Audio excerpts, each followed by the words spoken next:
In 2018, Santa Monica Studio released God of War, the next installment of, and an important turning point in, one of the most popular franchises in gaming history. Although this game features Kratos, the same protagonist as previous entries, and it carries on with the same storyline that spawns the whole series, the fact that the game is simply titled God of War is a sign that underlines Santa Monica's decision to reimagine the franchise's long-standing formula. If you've played previous God of War titles, the changes in gameplay in the 2018 game are immediately obvious.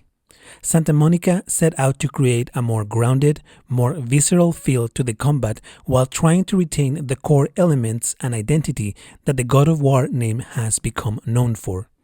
In terms of the narrative, this game also places a much greater emphasis on storytelling, with long and carefully crafted cutscenes spread out throughout sections of combat and exploration. Following in the footsteps of games like Naughty Dog's The Last of Us, God of War features a character-driven story that hinges on the relationship of two main characters, Kratos and his son Atreus. AAA video games with a strong emphasis on narrative have traditionally done a poor job overall at balancing story and gameplay.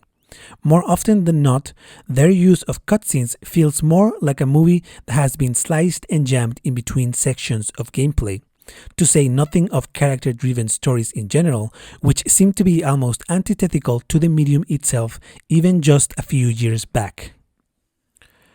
God of War may have a strong emphasis on storytelling, but it is also, at its core, very much a gamer's game. In between the cutscenes that are spread out throughout the entire game, there are long sections of exploration where players find themselves solving small puzzles and searching every nook and cranny of the level to find hidden collectibles, money, items, etc. As they make their way, players must also battle through room after room of enemy encounters, even as they unlock and level up new skills, buy new armor, and try new special attacks. And yet, God of War employs a number of inventive techniques to bring everything together into a cohesive whole, managing to merge gameplay and narrative in a way that doesn't feel jarring or forced. One of these techniques is the way in which the relationship of Kratos and Atreus is developed through interactions that happen organically by way of lines of dialogue that occur during the gameplay sections.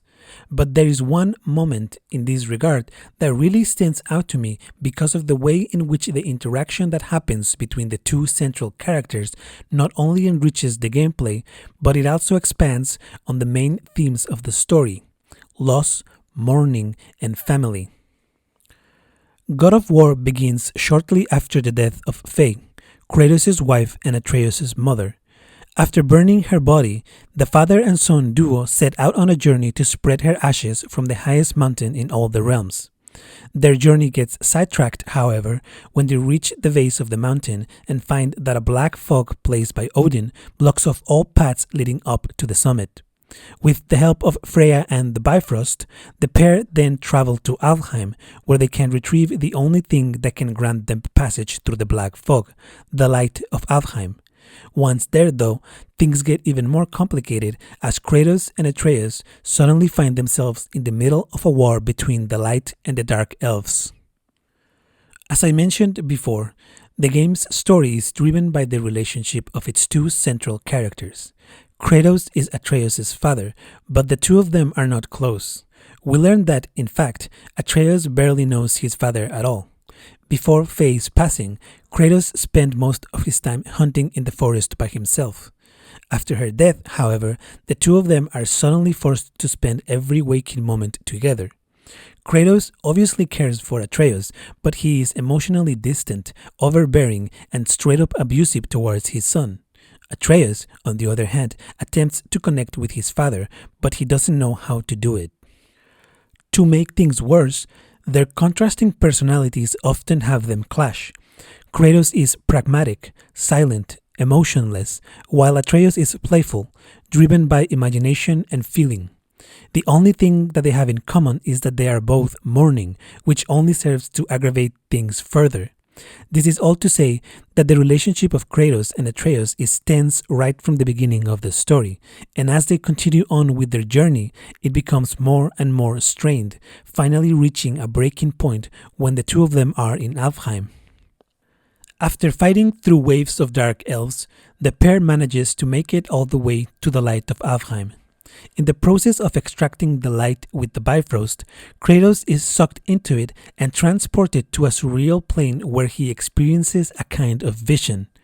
Although the experience only lasts a few moments for Kratos, once he steps out of the light again, he finds that Atreus has been alone for a much longer period of time, as evidenced by the piles of corpses of dark elves around them.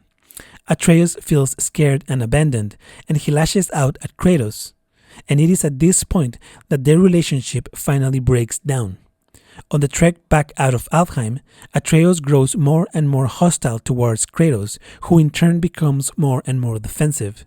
And it is right here where I think that God of War manages to merge story and gameplay in a brilliant way that heightens the overall narrative and its underlying themes. No! No! What have you done? Why did you do that? I saved you! You were trapped in there! I waited, but you wouldn't come out! So I pulled you out! Boy! I was gone only...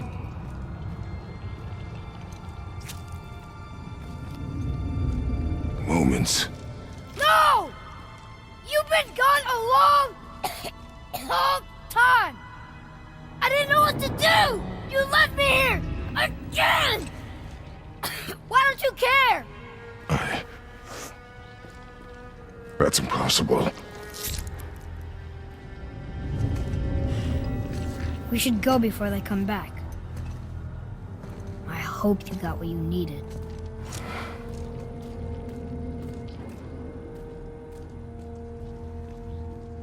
Yes. One thing God of War excels at is the way it consistently keeps the interaction between Kratos and Atreus going in an engaging and dynamic manner. As the player makes their way through a level, for example, Atreus will make comments based on the player's actions, with Kratos sometimes responding and creating a small exchange. As I said before, God of War is a gamer's game full of very video gamey things to do. But these small interactions make it so that even as the player is going through a level, fighting waves of enemies, solving puzzles, opening chests and collecting loot, the individual characters of Kratos and Atreus, as well as their relationship to each other, is always being developed and expanded. And this in turn makes it so that the game feels like a coherent whole narrative-wise. But the first time this technique really shines is after the relationship between the father and son becomes strained during the events in Alfheim. As I said before, Kratos exits the light of Alfheim to find Atreus among piles of corpses of dark elves. Although Kratos' experience inside the light lasted only a few moments, Atreus has clearly been on his own for a much longer period of time. Atreus, feeling abandoned and scared, lashes out at Kratos. But this clash is not just about Kratos being in the light for too long. No, it's about something deeper. It's about the overall tension that exists between Kratos and Atreus, two strangers who have been suddenly forced to coexist. It's about their rage and their sadness and their mourning. It's about all these things that have been building and building since the beginning of the game and which, in this one moment, finally reach a breaking point. And yet, as dramatic as this moment is, once the cutscene is over, you get an upgrade that unlocks a new game mechanic, and it's right back to fighting and exploring and looting.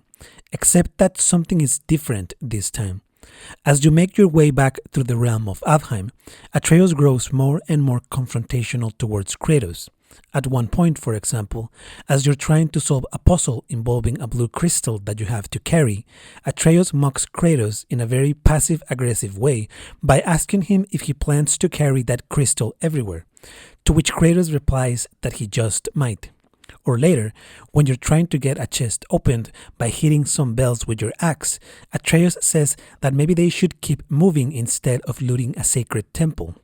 And I just love this part of the game so much because it feels so real. We have all experienced something like this in our lives. You get into a fight with a family member, a roommate, or your partner, and tensions are running high, you're both pissed, and it's super awkward, and yet both of you still need to get on with your daily routine. You still have to get through the simple, mundane tasks of living. This is the situation that Kratos and Atreus find themselves in. And this repetition of mundane video game tasks that you, as a player, needs to keep going through, even at a time of high emotional tension, to me symbolizes the mundane tasks of everyday living that Kratos and Atreus have to go through as they try to connect with each other and they learn to become a family. And to a deeper degree, these video game tasks also represent the way in which the two of them must go on living even in the face of loss. The pain of losing a loved one is something that Kratos and Atreus can't take a break from. There's no respite from those devastating feelings. They need to carry them even while performing the most mundane of tasks. Eventually, the tension between the two characters finally boils over. Atreus says something insensitive to Kratos, who explodes right back at him and says something that he shouldn't have said. This leads into a screaming match that ends up turning into a moment of honest communication between them as they finally lay bare their feelings to each other. This ultimately becomes the first moment of real intimacy that the two of them have as father and son, and they grow a little bit closer. This section of Alfheim is one of the highlights of the whole game for me because of the way in which it incorporates and uses traditional video game tasks to deepen the overall narrative. Video games are really good at making us experience the sense of exhaustion that comes with a long journey. We're right there, taking every single step along with the characters. Every enemy that we fight in God of War, every chest we loot, expands on the relationship between the two central characters and reminds us of the deeper emotional journey that they are going through. We feel it even in the smallest, most mundane tasks of everyday life.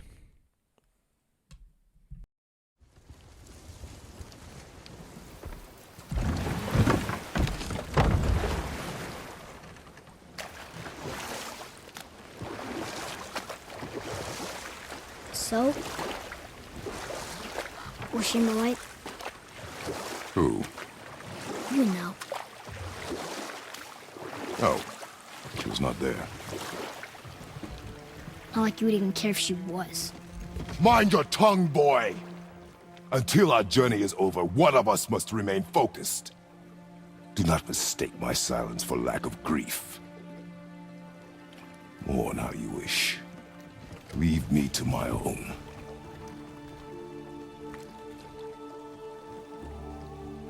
I'm sorry. I didn't realize. No.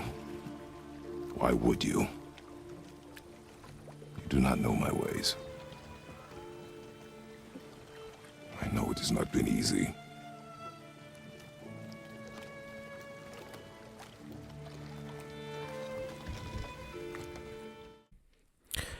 Now, there is a relatively recent game that was built on the very idea of making players feel the exhaustion and tediousness of mundane tasks while they embark on a long journey. Hideo Kojima's Death Stranding. I remember this game being extremely polarizing when it came out. And while I don't think that this game is close to being the innovative masterpiece that some made it out to be, I also don't agree with the main argument that some used to criticize it, that this is a boring game because it's about walking. Video games offer new ways of constructing narratives that simply do not exist in more traditional mediums for storytelling, and yet they too easily tend to fall into a series of predictable conventions. What actions does a player have to perform in a game for it to be good? Shooting people? Fighting with swords? Solving puzzles? How about walking? Is that enough? Can a game built upon simple and monotonous mechanics add up to a larger, compelling narrative? This is certainly the question that Death Stranding sets out to answer, and it does so by using the action of going on a long journey as its central way to create meaning. I remember I once read an interview with the director of the first Silent Hill movie. It was a long time ago, so I don't recall it very well, but the specifics don't really matter. What I do remember, and what stuck with me about it, is that the director was talking about the process of translating the story of a video game into the medium of movies. The main difficulty being, how do you take a game in which the protagonist is running alone for hours while solving puzzles and fighting monsters and transform it into a conventional movie plot? The truth is that walking is already a major mechanic in most games, whether we realize it or not. There is even a whole genre named after the very action of walking, the so-called walking simulators, a name that was born out of players' criticisms that these games were too boring because they involved too much walking and nothing else. The medium of video games, by its very nature, can really bring us in and give us an intimate experience of what it means to embark on a long journey. James Sunderland's story in Silent Hill 2 might be a surreal and allegorical exploration of one person's psyche, for example, but if there is one action that you do in that game more than anything else, is walk. I have always been fascinated by the symbolic meaning of the action of walking in literature and other media. And I think that if there is one medium that can really explore new territory in this regard, is that of video games. And yet, walking in most games is not a main mechanic, but rather something that happens in the background, something that we don't really think about consciously as we play a game. Even the so-called walking simulators that I mentioned before are not really about walking. These types of games are usually very narrative-driven, often employing the physical space of the world as their main means of storytelling, which is why people have come up with alternative names for the genre, such as environmental storytelling. Death Stranding is the first game that I've ever experienced that attempts to use a group of very simple, very mundane, very tedious and monotonous game mechanics to generate a narrative. Mechanics such as walking, balancing packages on your back, drinking water, changing your shoes, and literally stopping to rest for a moment. Now, these mechanics are not all that Death Stranding has to offer. While delivering packages, Sam must at times fight off other people, not to mention having to make his way through an area full of scary creatures known as BT. Later in the game, there is even plenty of gun combat and boss fights against massive creatures that ravage the landscape. And then there's also the plot of the game itself, involving a convoluted post-apocalyptic storyline that unfolds through long cutscenes. But at its core, I think that Death Stranding's ultimate goal is to take those simple, mundane, and tedious mechanics and use them to generate a rich experience with a meaningful narrative. Video games, precisely because they allow us to take an active part in the act of storytelling, excel at creating meaning out of the isolation inherent in the very act of embarking on an epic journey. This is what the 2018 reboot of God of War manages to accomplish in a very elegant way. And yet, God of War is still a character-driven story that is built upon the relationship and interaction of two characters. Death Stranding sets out to do something that I think is significantly harder. Despite the fact that Death Stranding's overall story tries to tackle the theme of human connection, this is a game that, at its core, attempts to create a meaningful narrative out of a lonely protagonist who does nothing but walk by himself across endless stretches of landscape. Can walking alone create a meaningful story? Does Death Stranding accomplish what it sets out to do? I think that the answer to this question is both yes and no. No, because I don't think that the game accomplishes this consistently, but yes, because there are moments in there when the game transcends itself and actually manages to create these small emergent narratives that are born out of nothing but the mechanics of the game itself and the act of walking. And I want to describe one such moment that I experienced as I played through the game. So, late in the game, you make it to Hartman's lab, located at the center of a group of snowy mountains.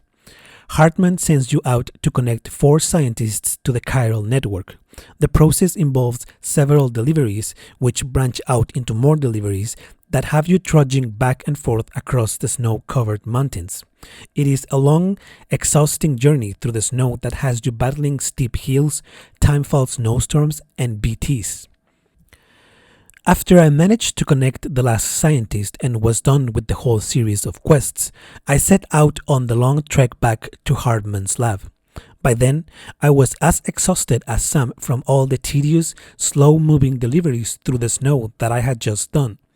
At that point, I had less than half of my stamina bar remaining, so even the task of climbing up the side of the mountain was taking me forever.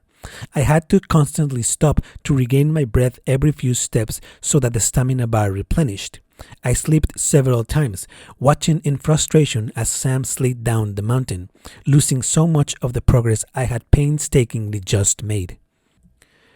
When I finally made it to the top of the mountain that I was trying to climb, I started to walk forward again, but then I immediately tripped and fell face first into the snow, which in turn made Bibi start crying. Since my character was tired, it took him a few moments to get back on his feet, Bibi's crying ringing loudly all the while. Once I was finally up, I had to unhook Bibi to soothe him so he would stop crying. I gently shook the PS4 controller up and down for a while until Bibi finally calmed down. Then I hooked Bibi back up and I started walking again because I still had so much to go to reach Hartman's lab. The whole experience was exhausting beyond belief for me as a player. I felt like I was putting so much effort and yet advancing so little. But I also felt a sense of intimacy that I had never felt before in a game. An intimacy with the slow and painstaking routine of moving forward. An intimacy with the small, mundane tasks that the game required me to perform. Managing my stamina bar during a steep climb, soothing Bibi after he started crying, and even just standing up after tripping in the snow. And I don't know if it was because of the snowy landscape, but the whole thing made me think of a poem by Robert Frost titled Stopping by Woods on a Snowy Evening. The poem reads, "Whose woods these are, I think I know. His house is in the village, though. He will not see me stopping here to watch his woods fill up with snow. My little horse must think it queer to stop without a farmhouse near between the woods and frozen lake the darkest evening of the year. He gives his harness bells a shake to ask if there is some mistake. The only other sounds the sweep of easy wind and downy flake. The woods are lovely, dark and deep, but I have promises to keep and miles to go before I sleep, and miles to go before I sleep." Now, I'm sure there are some really smart interpretations out there that explore some underlying themes within the poem, but what has always fascinated me about this poem is that, on the surface, it is about the exhausting and tedious task of moving forward, or, in other words, the exhausting, tedious tasks of everyday life. Particularly, I really love that last stanza. I love how it conflates the mundane act of walking in the snow with a larger, deeper meaning hiding in the background. The line, "The woods are lovely, dark and deep," seems to speak to me about the world around us and about our journey through it. Life, like these woods, is full of beauty, but it is also dark. There is struggle and pain and death, and finally, it is also deep. That is, it is full of meaning.